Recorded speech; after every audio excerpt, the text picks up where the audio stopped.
Breaking చూస్తున్నాం. పెహల్గాం ఉగ్ర దాడి ఘటనతోటి భారత్ రగిలిపోతోంది.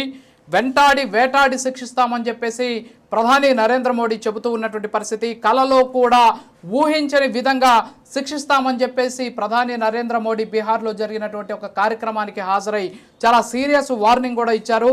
అయితే ఇక్కడ ఆయన చేసినటువంటి వ్యాఖ్యలు యావత్ అంతర్జాతీయ దేశాలన్నిటికీ కూడా ఒక రకమైనటువంటి హెచ్చరికను పంపించినట్టయింది. ఎందుకంటే ఆయన ఎప్పుడూ కూడా హిందీలో ప్రసంగించేటటువంటి నరేంద్ర మోడీ బీహార్లో జరిగినటువంటి కార్యక్రమంలో ఇంగ్లీష్లో ప్రసంగించేటటువంటి సందర్భంలో కొన్ని హెచ్చరికలు కూడా ఇచ్చినటువంటి పరిస్థితి.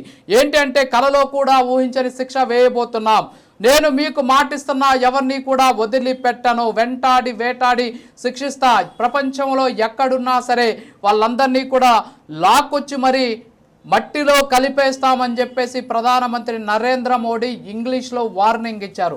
ఆయన ఇంగ్లీష్లో మాట్లాడడం వెనక ఉన్నటువంటి ఆంతర్యం ఏంటి?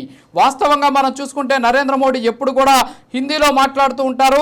మరి అలాంటిది ఆయన ఇవాళ ఇంగ్లీష్లో మాట్లాడినటువంటి పరిస్థితి. ఉగ్రవాదులను మట్టిలో కలిపేస్తామని చెప్పడమే కాకుండా ప్రపంచ దేశాలకు గట్టి హెచ్చరిక పంపించినట్టయింది. మోడీ ప్రసంగంతో భారత్ హెచ్చరికలతోటి పాకిస్తాన్ ఏకాకిగా మారబోతోంది. ఈరోజు ప్రపంచ దేశాలన్నీ కూడా పాకిస్తాన్ చేసినటువంటి ఈ ఉగ్ర దాడికి సంబంధించి చాలా ఆగ్రహంతో రగిలిపోతున్నాయి.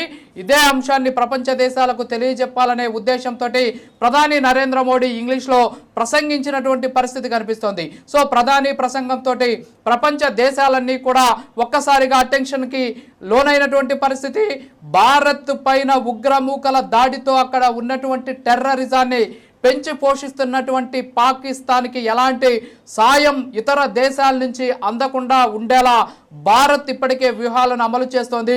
కేవలం యుద్ధం అంటే తుపాకులతోనో బాంబుల మోతలతోనో యుద్ధ విమానాలతోనో కాదు, వాణిజ్యపరమైనటువంటి అంశాలతో ఆ దేశ ఆర్థిక వ్యవస్థ మూలాలను దెబ్బతీసే విధంగా భారత్ పావులు కదుపుతోంది. ప్రపంచ దేశాల నుంచి పాకిస్తాన్కు ఎలాంటి సహాయ సహకారాలు అందకుండా ఉండేలా పాకిస్తాన్ని ఏకాకి చేయాలి అనేటటువంటి ఉద్దేశంతో భారత్ వ్యూహాలను రచిస్తూ ఉన్నటువంటి పరిస్థితి కనిపిస్తోంది.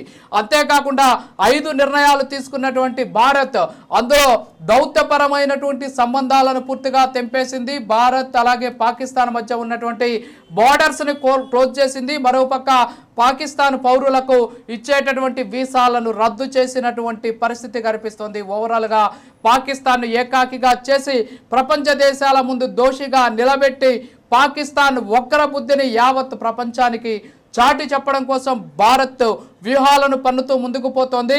కేవలం యుద్ధాలతోనో లేకపోతే తుపాకులతోనో కాకుండా చాలా తెలివిగా భారత్ ప్రవర్తిస్తోంది. అంతేకాకుండా ఉగ్రమూకలను కూడా ఎట్టి పరిస్థితుల్లో వదిలిపెట్టేది లేదు అని చెప్పేసి ప్రధాని నరేంద్ర మోడీ గట్టి హెచ్చరికలు చేశారు. అంతేకాకుండా భారత్లో ఉన్నటువంటి ఉగ్రవాదాన్ని సమూలంగా కూకటి వేలతో సహా పెకలించేందుకు ఈ పెహల్గామ్కి సంబంధించినటువంటి ఘటన నాంది బీజం కాబోతోంది.